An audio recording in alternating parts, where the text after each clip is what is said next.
చాణక్యుడు రాసిన చాణక్య నీతి గురించి మీరు ఇప్పటికీ ఎన్నోసార్లు వినే ఉంటారు. లోకంలో మనుషుల ప్రవర్తన గురించి తెలుసుకోవటం దగ్గర నుంచి మనుషులతో ఏ విధంగా ప్రవర్తించాలో వరకు ఆయన సమాజానికి సంబంధించిన విషయాలు ఈ చాణక్య నీతిలో రాశారు. అయితే ఇప్పుడు మనం ఈ వీడియోలో చాణక్యుడు ఎలాంటి ఆడవాళ్లకు దూరంగా ఉండాలో చెప్పిన విషయాలను తెలుసుకుందాం. చెడు లక్షణాలు ఉన్న ఆడవాళ్లను ఎలా గుర్తించాలో చాణక్యుడు తన చాణక్య నీతిలో తెలియజేశాడు. చాణక్య నీతిలో మహిళల గురించి ఎన్నో విషయాలు చెప్పాడు. చాణక్యుడు కొన్ని విషయాలలో వారు ఉండే విధానంతో సమస్యలు వస్తాయని తెలిపాడు. స్త్రీని శక్తితో పోలుస్తారు. కుటుంబాన్ని నిర్మించే శక్తి మహిళలకు ఉంది. అలాగే స్త్రీ మనస్సు పెడితే కుటుంబాన్ని విచ్ఛిన్నం చేసే శక్తి కూడా ఉంటుంది. సమాజంలో మహిళలకు గౌరవ స్థానం ఉంది.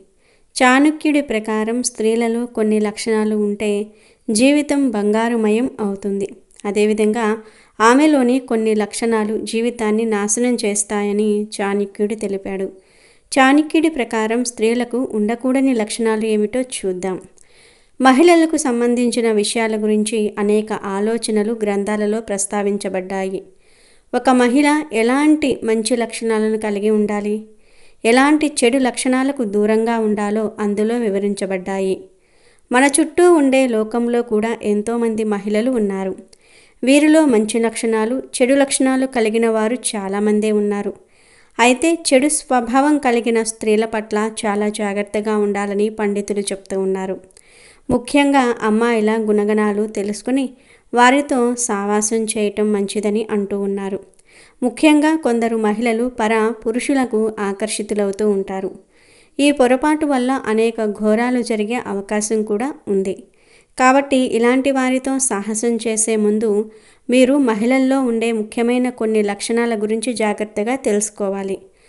ఎటువంటి లక్షణాలు, అలవాట్లు ఉన్న స్త్రీలకు దూరంగా ఉండాలో ఇప్పుడు మనం ఈ వీడియోలో తెలుసుకుందాం.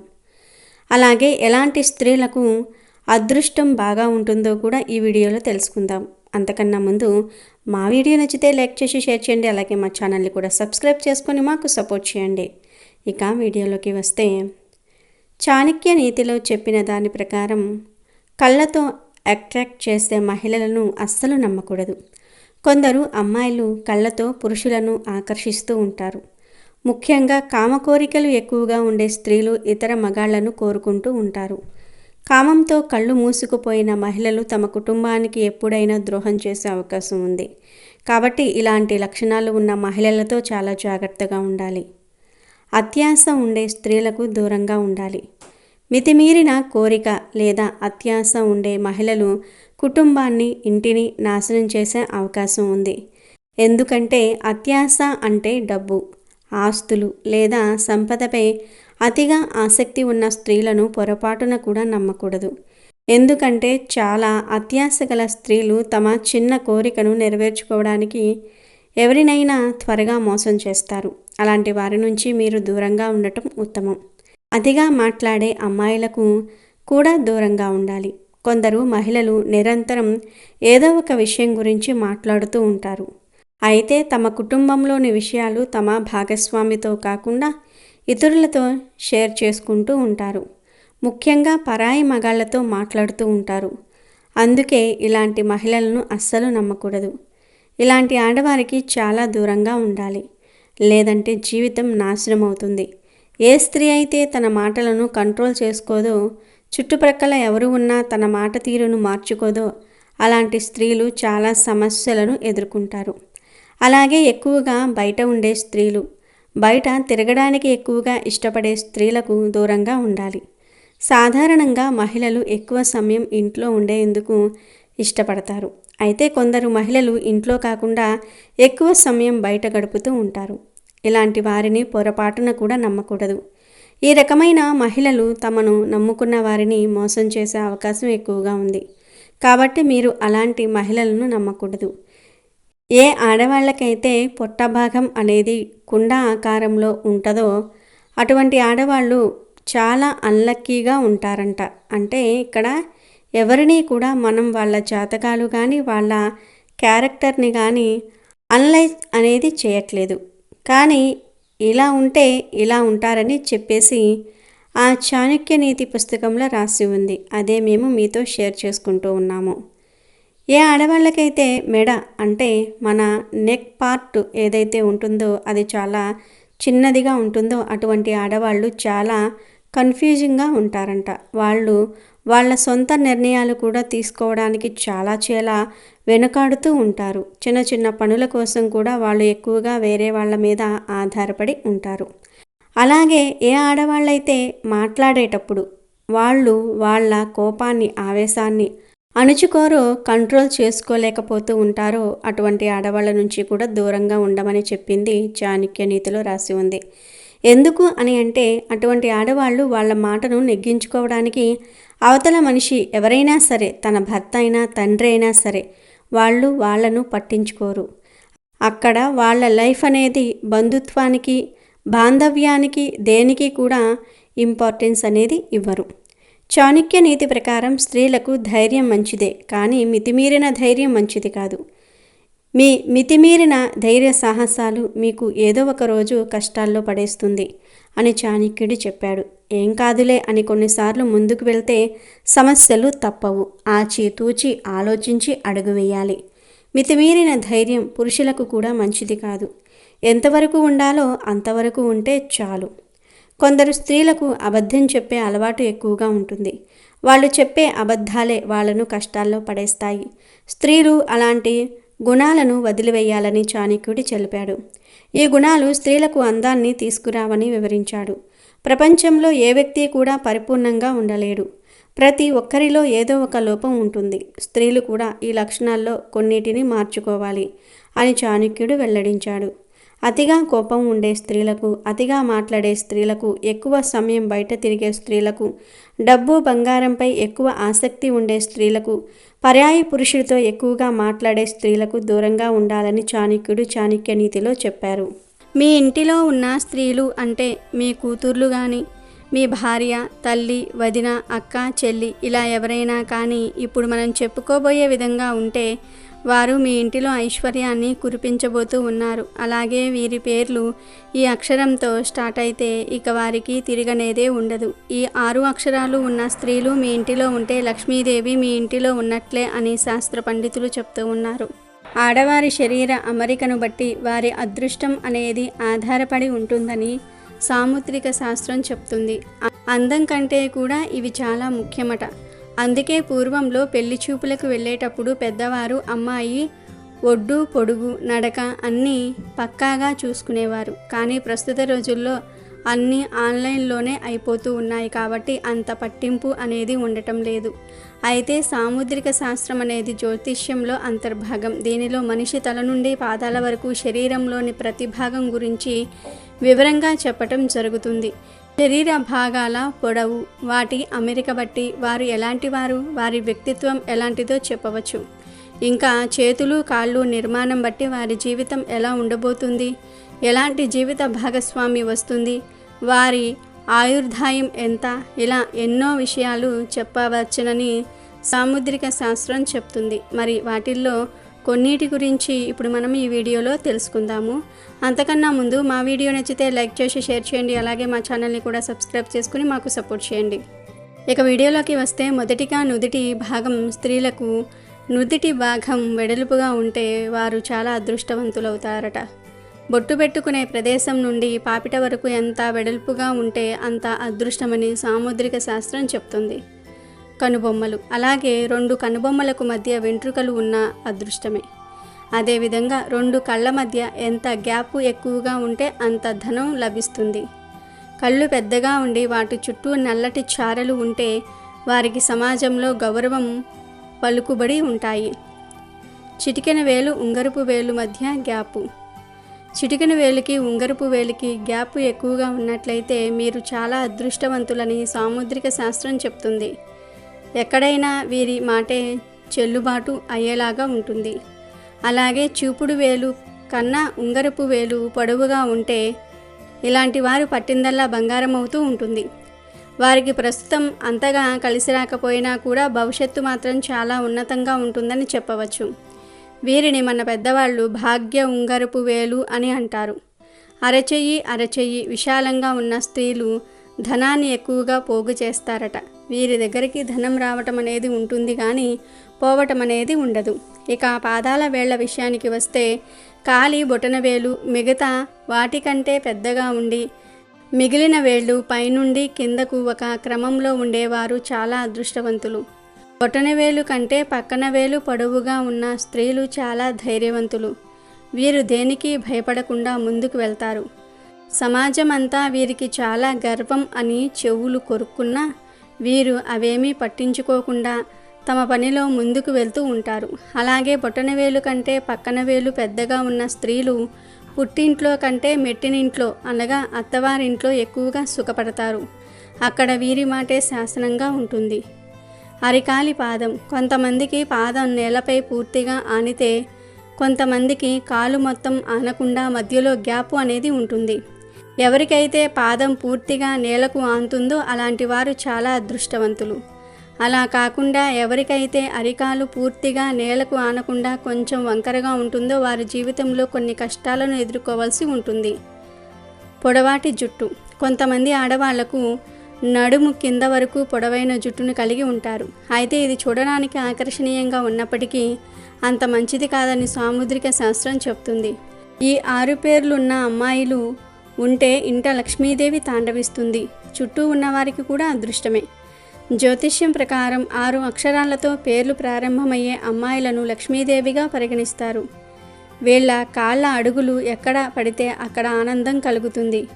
వారి జీవితంలో ఎప్పుడూ సుఖాలకు లోటు ఉండదు. జ్యోతిష్య శాస్త్రంలో కొన్ని అక్షరాలు చాలా పవిత్రమైనవిగా పరిగణిస్తారు.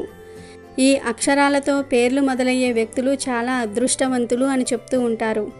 లక్ష్మీదేవిగా పరిగణించబడే పేర్లు 6 అక్షరాల గురించి ఇప్పుడు మనం తెలుసుకుందాం. సి అక్షరంతో పేరు మొదలయ్యే అమ్మాయిలు ధైర్యంగా నిర్భయంగా ఉంటారు. వారు అనుకున్నది చేస్తారు. వారి జీవితంలో ఎప్పుడూ దేనికి లోటు ఉండదు. వారు తమకే కాదు చుట్టుప్రక్కల వారికి కూడా అదృష్టవంతులు అనే చెప్పుకోవాలి. ఎన్ అక్షరంతో ప్రారంభమయ్యే అమ్మాయిలను అదృష్టవంతులుగా పరిగణిస్తారు.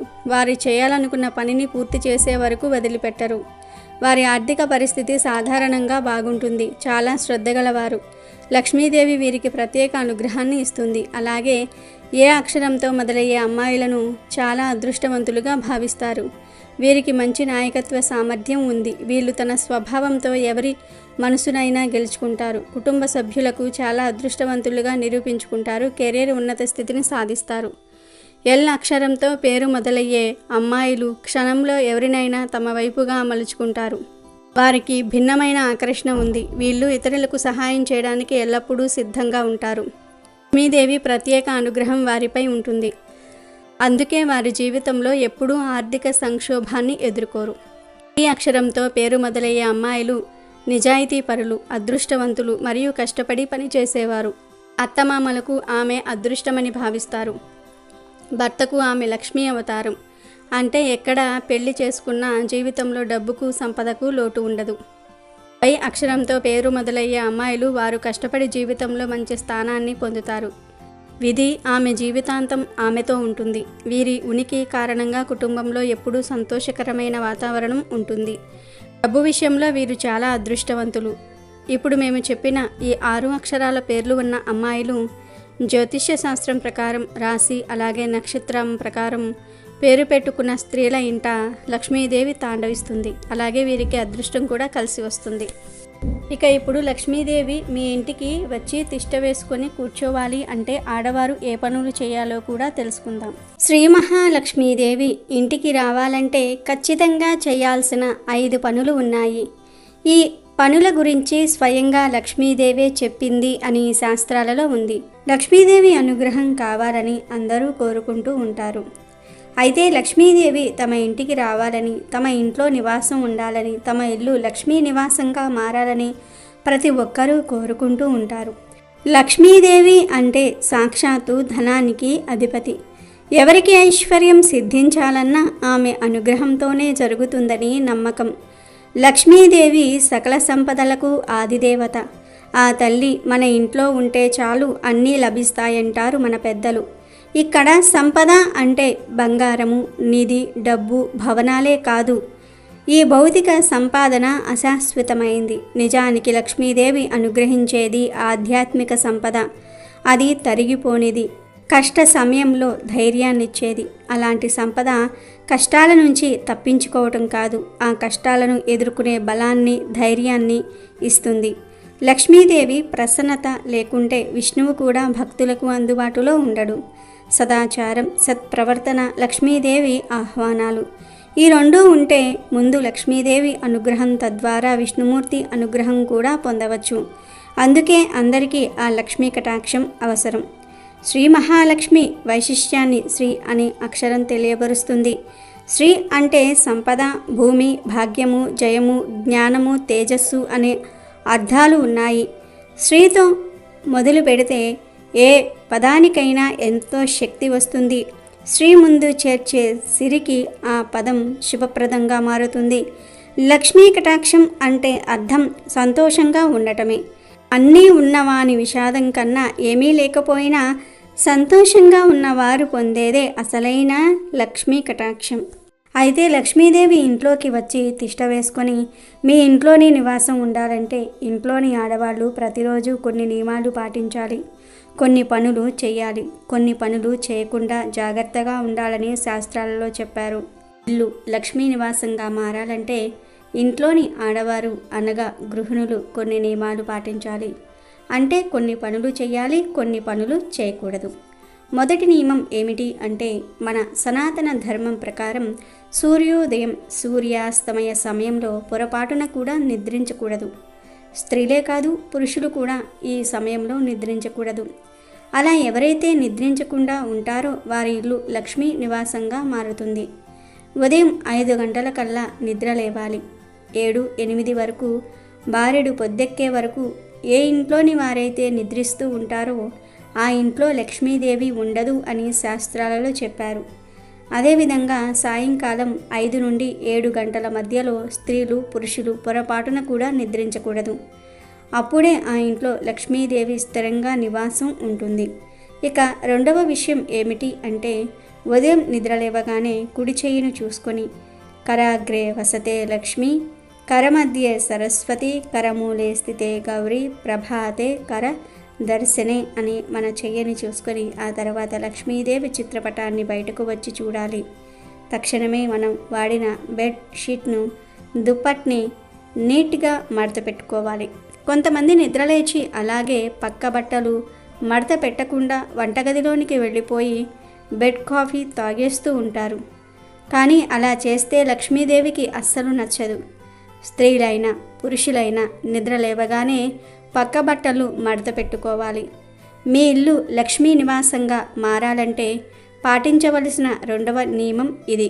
మూడవ పని ఏమిటి అంటే మహిళలు ఇంట్లో వాకిట్లోని చెత్త ఊడవకుండా పొయ్యి వెలిగించకూడదు. ఆడవాళ్ళు ముందు ఇల్లు గుమ్మాలు తుడిచి ఇంటి బయట ముగ్గు పెట్టాలి. ప్రతిరోజు తప్పక ముగ్గు వేసుకోవాలి. ఈ రోజుల్లో చాలామంది పెయింట్తో ముగ్గు పెట్టి అలా వదిలివేస్తూ ఉన్నారు. కానీ అలా చేయకూడదు. బియ్యపిండితో చిన్న ముగ్గు అయినా సరే ప్రతిరోజు వేస్తూ ఉండాలి. ముగ్గు అంటే లక్ష్మీదేవికి ఎంతో ఇష్టం.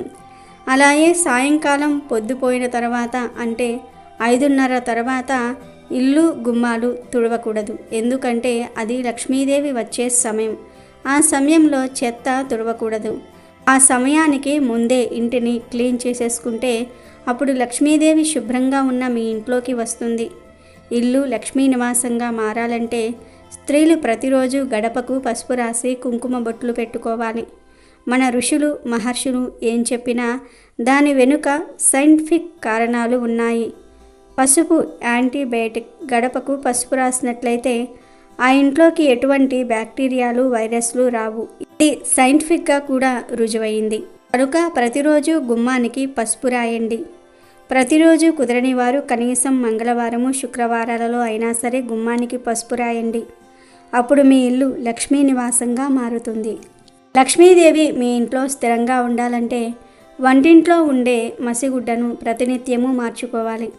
అంటే 3 మసిగుడ్డలు కానీ 2 మసిగుడ్డలు కానీ పెట్టుకొని ఒకదాన్ని వాడుకుంటూ మరొక దానిని ఉతికి ఆరబెట్టుకోవాలి. అంతేగాని కంపు కొడుతూ ఉన్న మురికిగా ఉండే మసిగుడ్డలను వాడకూడదు. మసిగుడ్డ క్లీన్గా లేకపోతే దరిద్ర దేవత మీ ఇంటికి వస్తుంది. అలాగే మీ ఇల్లు లక్ష్మీ నివాసంగా మారాలంటే ఇంట్లో ప్రతినిత్యము ఎవరో ఒకరు దీపారాధన చేయాలి. భర్త కానీ భార్య కానీ ఎవరైనా సరే దీపారాధన చేయవచ్చు. స్త్రీలు నెలసరిలో ఉన్నప్పుడు భర్త కానీ పిల్లలు కానీ దీపారాధన చేయవచ్చు. కొంతమంది దేవుడి ఫోటోలకు పూలు పెట్టి అవి ఎండిపోయినా తీయకుండా వదిలేస్తూ ఉంటారు. పూజ గదిలో ఎండిపోయిన పూలు ఉన్నా, కంపు కొడుతున్న బూజులు ఉన్న లక్ష్మీదేవి అనుగ్రహించదు. దేవతలు ఆ పూజా మందిరాన్ని విడిచి వెళ్ళిపోతారు. సాయంకాలం 5 గంటల నుండి 7 గంటల మధ్యలో స్త్రీలు పురుషులు ఎవ్వరూ అన్నం తినకూడదు. అంతేకాదు ఈ సమయంలో స్త్రీ పురుషులు లైంగిక సంబంధాలు పెట్టుకోకూడదు. గొడవలు పడకూడదు. కాదని ఈ సమయంలో నిషిద్ధ పనులు చేస్తే లక్ష్మీదేవి ఎప్పటికీ మీ ఇంటికి రాదు. సాయంకాలం వేళల్లో విష్ణు సహస్రనామాలను చదవటం కానీ వినటం కానీ అలవాటు చేసుకోవాలి. విష్ణు సహస్రనామాలను చదివితే విష్ణువు భార్య అయిన లక్ష్మీదేవి చాలా సంతోషిస్తుంది. తన అనుగ్రహాన్ని మీ మీద కురిపిస్తుంది. ఇక సాయంత్రం ప్రొద్దుపోయిన తర్వాత ఇంట్లోని మంగళ ద్రవ్యాలను ఎవ్వరికీ ఇవ్వకూడదు.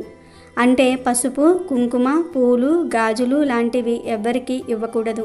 పండుగల సమయాలలో వాయనంగా ఇవ్వవచ్చు కానీ అప్పుగా ఇవ్వకూడదు. ఉప్పు, పాలు, పెరుగు, బియ్యము, నగలు, డబ్బు ఇటువంటివి సాయంకాలం సూర్యాస్తమయం తర్వాత ఎవ్వరికీ ఇవ్వకూడదు. ఇస్తే లక్ష్మి తరిగిపోతుంది. ముఖ్యంగా స్త్రీలు రాత్రి పడుకునే ముందు మాంగళ్యాన్ని తీయకూడదు. గాజులు తీసినా పర్వాలేదు కానీ మంగళసూత్రాన్ని మాత్రం అస్సలు తీయకూడదు. పరమ పవిత్రమైన మంగళసూత్రంలో పిన్నీసులు, పిన్నులు, తాళాలు ఇలాంటి ఇనుప వస్తువులు పెట్టకూడదు. మాంగళ్య దోషం తగులుతుంది. లక్ష్మీ అనుగ్రహం కూడా తగ్గిపోతుంది. స్త్రీలు వారు ధరించిన గాజులను, పూలను వేరే వారికి పంచిపెడితే లక్ష్మీదేవి ఆగ్రహానికి గురి అవుతారు. చాలామంది ఆడవారు గాజులు ఎక్కువ వేసుకున్నప్పుడు చెల్లెళ్లకు, తోడికోడళ్లకు నా దగ్గర ఎక్కువగా గాజులు ఉన్నాయి, నువ్వు 2 వేసుకో అని తమ చేతికి ఉన్న గాజులను తీసి వేరే స్త్రీలకు ఇస్తారు. కానీ అలా పంచి పెట్టకూడదు. మనం తలలో పెట్టుకున్న పూలను కూడా మళ్ళీ తీసి వేరే వారికి పంచకూడదు. ఒళ్ళు తుడుచుకున్న టవల్ని వాకిలి ముందు ఆరవేయకూడదు. సింహద్వారం ముందు చెప్పులు వదలకూడదు. శుక్రవారం, మంగళవారం రోజుల్లో గోర్లు కత్తిరించకూడదు. ఆడవాళ్ళు ఇంట్లో జుట్టు విరబూసుకొని తిరగకూడదు. ఇంటికి ఎదురుగా కాళ్ళు చాపుకుని కూర్చోకూడదు. గుమ్మం మీద తలపెట్టుకొని నిద్రించకూడదు. పడుకునే మంచం మీద అన్నం తినకూడదు. అంతేకాదు మంచం మీద బంగారం కానీ, డబ్బు కానీ, మంగళ ద్రవ్యాలు కానీ పెట్టకూడదు. ఇల్లు లక్ష్మీ నివాసంగా మారాలంటే ఈ నియమాలన్నీ కూడా పాటించాలని శాస్త్రాలలో ఉంది. ఈ నియమాలన్నీ మీ అందరికీ తెలిసినవే, అయినా ఒక్కసారి గుర్తు చేసుకున్నాము అంతే. తెలియని వారు ఎవరైనా ఉంటే ఇప్పుడైనా సరే తెలుసుకొని ఈ నియమాలు పాటిస్తే తప్పకుండా మీ ఇల్లు లక్ష్మీ నివాసంగా మారుతుంది. పేదరికం రానే రాదు.